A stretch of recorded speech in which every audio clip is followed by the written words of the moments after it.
Alors, le résultat d'apprentissage aujourd'hui était de réellement réapprendre ou revoir comment déterminer l'équation d'une droite et comment tracer une droite sachant son équation. Ce qui est en principe une revue de la neuvième année.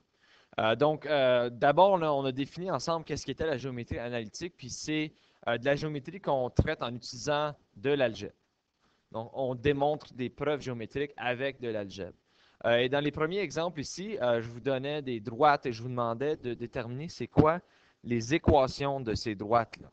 Alors, si on commence avec D1 ici, que je vais faire en jaune, il ne faut pas oublier que c'est toujours y est égal à mx plus b comme équation pour une droite, dont b c'est ton ordonnée à l'origine, ou lorsque je traverse l'axe des y, et m ici, c'est ta pente. Et la pente, c'est essentiellement c'est une façon d'exprimer à quel point est-ce que ma droite est slantée, si vous permettez l'anglicisme, ou en anglais, c'est ce qu'on appelle un slope. Donc, à quel degré est-ce qu'elle va être élevée ou est-ce qu'elle va être plate? Et aussi, ça nous permet d'évaluer ceci en faisant le déplacement vertical divisé par le déplacement horizontal. Alors, pourvu que vous vous souvenez de ceci, on disait y2 moins y1 sur x2 moins x1, pourvu que vous vous souvenez que la pente, c'est un rapport entre combien je me déplace verticalement sur combien je me déplace horizontalement. Fait que pour la première ici, D1, je remarque que je traverse l'axe des y à 2.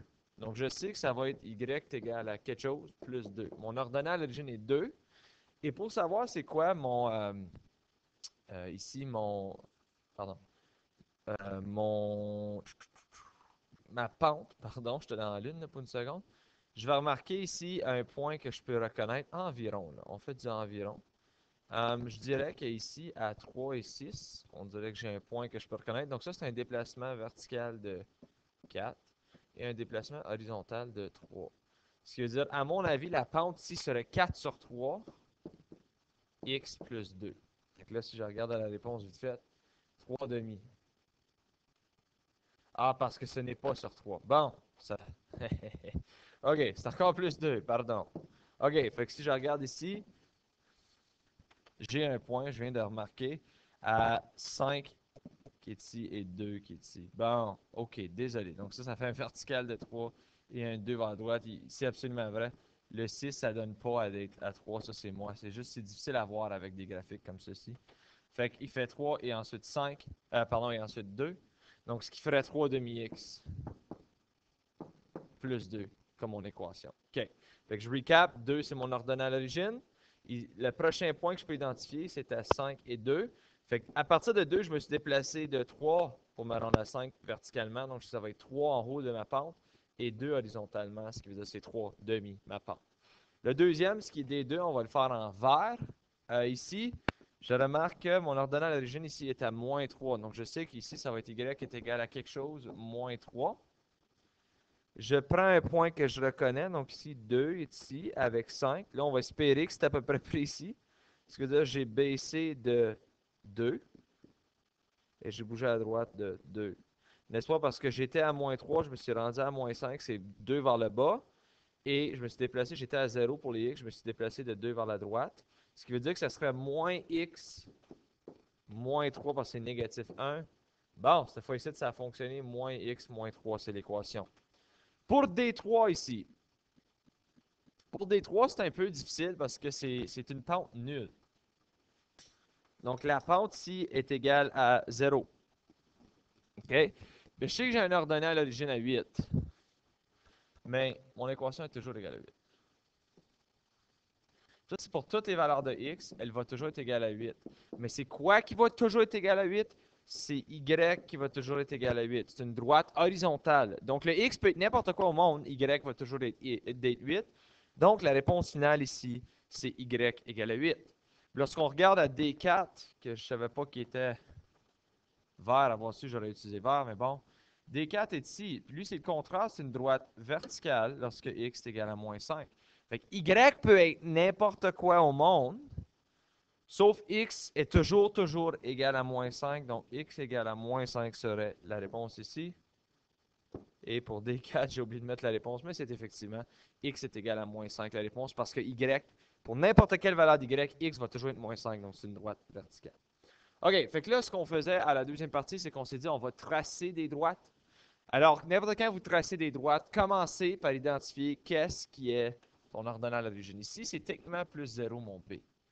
OK, s'il n'est pas là, c'est plus 0, donc je pars de 0. 4x, ça veut dire que c'est un déplacement vertical de 4 sur un déplacement horizontal de 1. Okay? Si jamais tu vois juste un entier, c'est parce qu'il est sur 1. Donc, je monte de 4, je vais à droite de 1, je mets mon point. Je monte de 4, je vais à droite de 1, je mets mon point. Suite à ceci, je vois que j'ai commencé à créer ma droite. Je vais pouvoir tracer une droite comme cela. Mais n'oubliez pas que cette droite-là va jusqu'à l'infini. Donc, tu dois la mettre à les deux extrémités de ton graphique. Voilà la droite de y est égal à 4x. Pour y est égal à 1 demi x moins 8. Tu commences avec ton ordonnée à l'origine. Il est à moins 8. Je commence ici à moins 8. Ensuite, c'est moins 1 demi. Ça veut dire mon déplacement vertical, c'est 1 vers le bas. Moins 1 et 2 vers la droite. 1, 2. J'ai un point ici. Même chose. Ensuite, je baisse de 1. Là, j'essaie de le faire à peu près. 1, 2 vers la droite. Donc, ceci, c'est ma droite. Une fois que j'ai mes points, je vais pouvoir les tracer.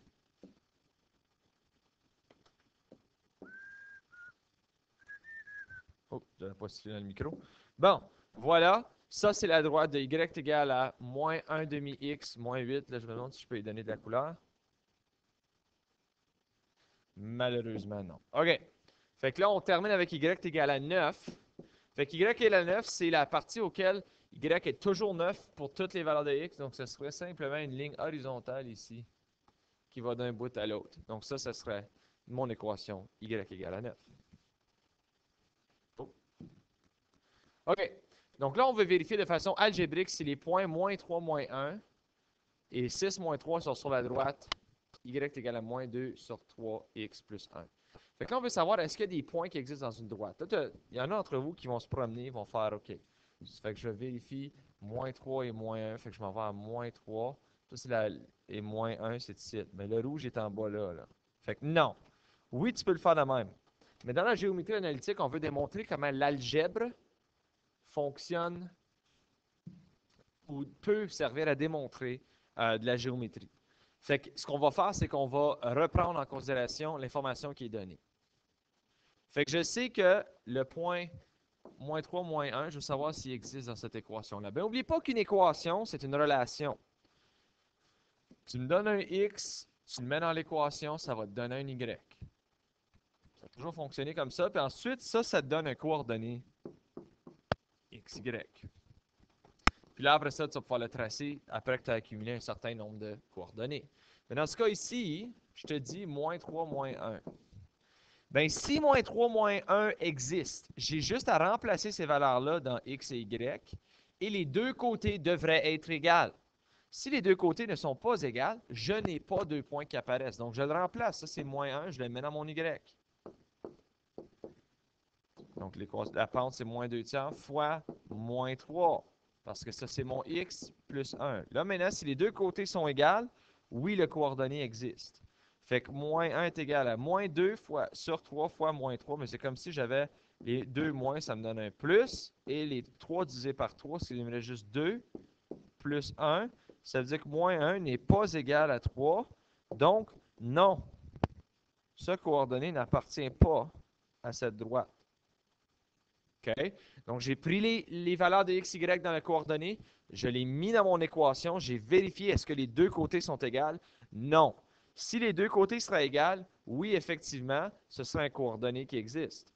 Fait que là, on va essayer avec x est égal à 6. Alors, quand x est égal à 6, j'ai le coordonné 6 moins 3. Donc, il veut savoir quand x est égal à 6, est-ce que y est égal à moins 3?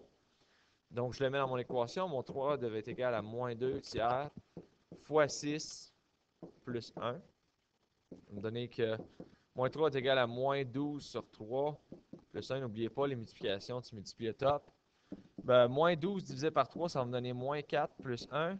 Ce qui veut dire que moins 3 égale à moins 3. Donc voilà, effectivement, oui, ce point ici appartient à la droite. J'ai démontré que si je prends le point 6 moins 3, il me donne une égalité. Si vous voulez essayer d'une autre façon, une autre preuve, vous pouvez simplement remplacer le x. Je veux savoir y égale à quoi quand j'ai moins 2 tiers fois 6 plus 1. Fait que là, ça va me donner y égale à moins 12 sur 3 plus 1. Donc, y égale à moins 4 plus 1, ce qui m'indique y égale à moins 3. Ben, regardez, c'est exactement la preuve que je cherchais. De l'autre côté, j'aurais pu faire la même chose.